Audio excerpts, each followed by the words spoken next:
आदरणीय सभापति जी, एक राष्ट्र हमारे लिए सिर्फ जमीन का टुकड़ा नहीं है, हम सब के लिए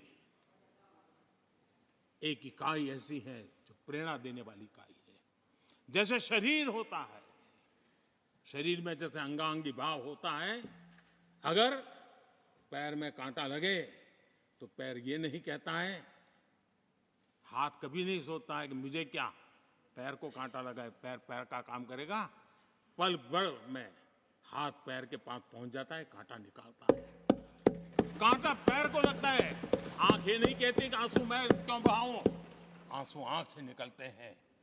हिंदुस्तान के किसी भी कोने में दर्द हो तो पीड़ा सबको होनी चाहिए। अगर देश का एक कोना, अगर शरीर का एक अंग अगर काम नहीं करता है तो पूरा शरीर अपंग माना जाता है। शरीर जिस प्रकार से, अगर देश का भी कोई कोना, देश का कोई क्षेत्र विकास से वंचित रह जाएगा तो देश विकसित नहीं हो सकता है। और इसलिए हमें भारत को एक अंगांगी भाव से देखना होना चाहिए, उसको टुकड़ों में नहीं देखना चाहिए। जिस प्रकार से हिंदी और भाषा बोली जा रही है, देश को तोड़ने के लिए, राजनीतिक स्वार्थ के लिए नए नैरेटिव गढ़े जा रहे हैं। एक पूरी सरकार मैदान में उतर करके भाषा गढ़ रही है। इससे बड़ा देश का दुर्भाग्य क्या हो सकता है? आप मुझे बताइए, झारखंड का कोई आदिवासी बच्चा अगर ओलंपिक के खेल के अंदर जाकर के मेडल लेकर आएगा तो क्या हम ये सोचते हैं कि तो झारखंड का बच्चा है? पूरा देश कहता है हमारा देश है।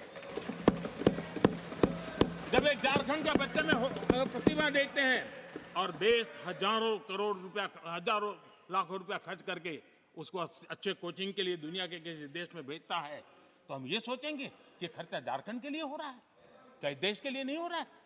हम क्या करने लगे हैं, क्या भाषा बोलने लगे? इस देश का गौरव, हमारे यहां वैक्सीन, देश के करोड़ों लोगों को वैक्सीन का, हम ये कहेंगे वैक्सीन तो उस कोने में बनी थी इसलिए हक उनका है, देश को नहीं मिल सकती? कैसा सोच सकते हैं? क्या वैक्सीन उस शहर में बनी थी इसलिए देश के और भागों को इसका लाभ नहीं मिलेगा? ये सोचेंगे क्या? क्या सोच बन गई है? और एक राष्ट्रीय दल के अंदर से ऐसे विचार है, ये बहुत बहुत दुखद की बात है। मैं पूछना चाहता हूं आदरणीय सभापति जी, क्या अगर हिमालय कल कहना शुरू कर दें, हिमालय कल बोलना शुरू कर दें कि नदियां मेरे यहां से बहती हैं, मैं तुम्हें पानी नहीं दे दूंगा, पानी का अधिकार मेरा है, देश का क्या होगा? देश कहां जाकर के रुकेगा? अगर जिन राज्यों में कोयला है वो कह दें कोयला नहीं मिलेगा, ये हमारी संपत्ति है, जाओ तुम अंधेरे में गुजारा करो, देश कैसे चलेगा? आदरणीय सभापति जी, ऑक्सीजन, कोविड के समय हमारे यहां ऑक्सीजन की संभावनाएं, पूर्वी कार्य में जो उद्योग है उसके साथ देश के पूरे देश को ऑक्सीजन की जरूरत थी। अगर उस समय पूरब के लोग कह करके बैठ जाते ऑक्सीजन को हम नहीं दे सकते, हमारे लोगों की जरूरत है, देश को कुछ नहीं मिलेगा, क्या होता देश का?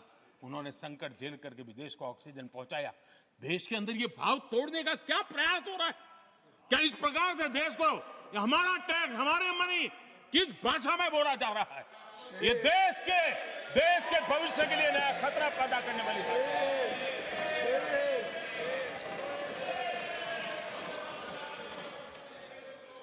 देश को तोड़ने के लिए नए नए नैरेटिव खोजना बंद कर दीजिए।